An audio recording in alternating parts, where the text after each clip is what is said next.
Walter White stood motionless inside Jack Welker's compound as the echo of the automated machine gun slowly faded into the cold New Mexico night. The silence that followed was almost worse than the gunfire itself. A heavy, ringing quiet, broken only by the drip of a punctured water pipe somewhere in the wreckage. Smoke drifted through the shattered clubhouse, curling under the fluorescent lights that still somehow flickered on, mixing with the smell of gunpowder, blood, and burning metal. Shell casings littered the concrete floor like brass confetti, catching what little light remained. The gang that had terrorized Jesse Pinkman for months lay lifeless across the room, their empire, a kingdom built on murder, meth, and fear, destroyed in less than a minute by the one man they had underestimated from the very beginning. Not a soldier. Not a rival dealer. A high school chemistry teacher. Walter's breathing grew heavier as the adrenaline that had carried him through his plan began to fade, replaced by a bone-deep exhaustion he hadn't allowed himself to feel until now. His hands trembled, not from fear but from the sheer physical toll of what his body had already been through, cancer and all. His eyes moved slowly across the ruined room until they found Jesse standing only a few feet away, chained no longer, exhausted, bruised, and finally free from months of captivity and forced servitude. Neither man spoke. There was nothing left to say after everything they had done to each other, the betrayals, the poisonings, the lies stacked on lies. Some silences say more than any apology ever could. That's when Walter noticed it. Blood spreading slowly across the front of his jacket, dark and warm against the fabric. One of the machine gun rounds had caught him during the attack, and he hadn't even felt it happen. A sharp wave of pain rushed through his side a half-second later, forcing him to lean hard against a nearby table just to stay upright. For one long, suspended moment, he believed this was the end he had always expected, the ending he had, in some quiet part of himself, already made peace with. Then his years of chemistry, logic, and raw survival instinct took over. He pressed a trembling hand against the wound and forced himself to assess it the way he would assess any variable, coldly, precisely. The bleeding, while serious, was slower than he'd feared.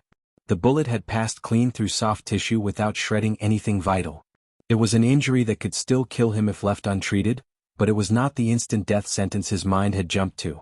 In the distance, faint sirens began to rise over the desert wind, growing louder with every passing second. Walter understood immediately what those sirens meant. Someone, a neighbor, a passing car, maybe even one of Jack's own men before he died, had heard the gunfire and law enforcement was already closing in. If police found him here, inside this compound, surrounded by bodies and a literal M60 mounted in his trunk, the story of Heisenberg would end exactly the way the world expected it to. Walter White, dead on the floor of a neo-Nazi clubhouse, or Walter White, handcuffed and paraded in front of cameras for the rest of his shortened life. Neither ending appealed to him anymore. He had accepted death months ago, quietly on his own terms. But he refused, utterly refused, to let strangers write the final chapter of his story. Jesse looked at him, waiting for the old man to collapse. Instead, Walter forced his spine straight through the pain and muttered, low and steady, that it was time for Jesse to go. Now, before the police arrived and complicated everything for both of them. Jesse stared at him, disbelief written across his battered face. How could a man bleeding this badly still be giving orders like it was any other day in the lab? But there was no time to argue. Without another word, Jesse climbed into Todd's El Camino, gunned the engine, and tore through the compound's shattered gate, disappearing down the dark desert road. Walter watched the taillights shrink and vanish into the night before turning to face the only thing that mattered now. Skip. The compound had become a maze of shattered walls, broken glass, and overturned furniture after the relentless barrage of gunfire. Walter moved through it as fast as his body allowed, searching room by room until he found a battered first aid kit tucked in a storage closet near the kitchen. His hands shook violently as he tore it open and wrapped a rough, makeshift bandage around the wound, cinching it tight enough that the pain nearly dropped him to his knees. Every breath felt like fire clawing through his ribs. But he knew, stopping now meant dying exactly where he stood. Then he remembered it. An old maintenance tunnel beneath part of the property, something Jack's crew had mentioned once in passing while bragging about expanding their hidden operation. Decades earlier, it had been built to carry utility lines beneath the land before being abandoned and forgotten, swallowed by weeds and time. During one of his earlier visits to the compound, Walter had noticed a concealed hatch near the workshop floor, dismissed at the time as insignificant, background noise in a room full of armed men. Now it was the only door left open to him. Summoning what felt like the last reserve of strength in his failing body, he wrenched the rusted hatch open and lowered himself into the narrow passage below. The tunnel was cramped, damp and nearly pitch black, the air thick with the smell of earth and mildew. It stretched away from the main buildings toward an old drainage ditch somewhere beyond the property line. Above him, muffled through concrete and dirt, the sound of approaching police vehicles swelled, engines, tires on gravel, the crackle of radios. Red and blue light bled faintly through cracks in the hatch as officers surrounded the compound within minutes, shouting commands, tactical teams moving cautiously into the blood-soaked buildings above. None of them realized the man they were searching for was crawling beneath their boots, dragging a thin trail of blood through the dirt behind him. Walter emerged nearly 200 yards away, beneath an overgrown concrete culvert half buried in desert brush. He collapsed onto the cold ground, chest heaving, dizziness pressing in from every direction like a slow tide. Looking back through the darkness, he watched dozens of emergency vehicles flood Jack Welker's compound, red and blue light strobing across the desert floor. Helicopters thudded overhead, their spotlights slicing the property into a stark, sterile white. News choppers followed soon after, broadcasting live footage that reporters were already calling the final chapter of the Heisenberg manhunt. Hidden among the rocks, Walter listened as radio chatter drifted through the cold night air. Officers confirmed multiple deceased suspects. Recovered weapons. A rescued, unidentified prisoner believed to be Jesse Pinkman.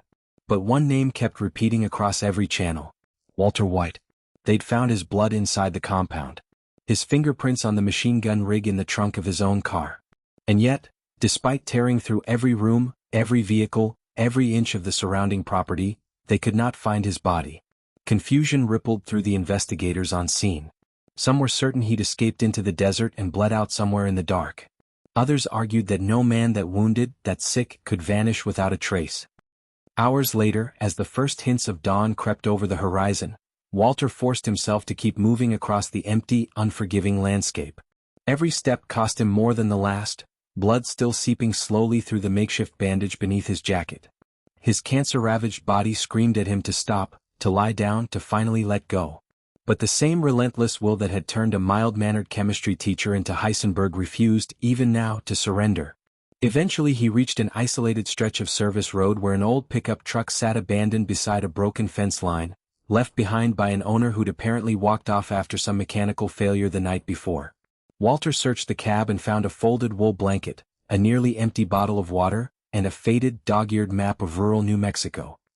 He wrapped himself against the cold, drank what little water remained, and pored over the map by the gray pre-dawn light until one destination caught his eye, a forgotten mining town hours away full of abandoned buildings and empty streets. The kind of place where a man could disappear completely. As the sun finally broke over the desert, television stations across the country interrupted their morning programming with breaking news. Reporters announced that Jack Welker's neo-Nazi gang had been wiped out in a violent shootout tied directly to the infamous Heisenberg investigation. Authorities confirmed Jesse Pinkman had escaped captivity, but Walter White's fate remained officially unresolved, with investigators sitting on a scene full of his blood and his fingerprints, and no body to close the case. Some experts on air insisted the blood loss alone meant he must have died somewhere out in that desert. Others pushed back. Until a body was recovered, the case would not be closed. Across Albuquerque, Skylar White sat frozen in front of the television, unable to decide whether the uncertainty brought her relief or a fresh, colder kind of fear. Walter Jr. stared at the screen in silence, struggling to accept that after everything his father had already put them through, the story still wasn't finished. Marie Schrader, furious and grieving all at once, demanded answers from the DA, insisting they not stop searching until Walter White was found, dead or alive. Meanwhile, far beyond the reach of any camera or helicopter, Walter disappeared into the endless grid of empty desert roads, leaving behind the only life he had ever known. As he drove deeper into the silence, he glanced once into the rearview mirror at the distant column of smoke still rising from Jack's compound. Then, quietly, almost to himself, he spoke 4 words into the empty cab of the truck. Heisenberg isn't finished yet. Far behind him, back inside the makeshift forensic lab set up at the compound, an investigator crouched at the tunnel entrance no one had noticed during the initial sweep. Carefully, she lifted a small, blood-stained fragment of bandage from the dirt near the hatch. She turned it over once in the evidence light, and her expression changed. She reached for her radio and called her supervisor, her voice tight with the weight of what she was about to say. If this evidence is fresh, Walter White walked out of here alive.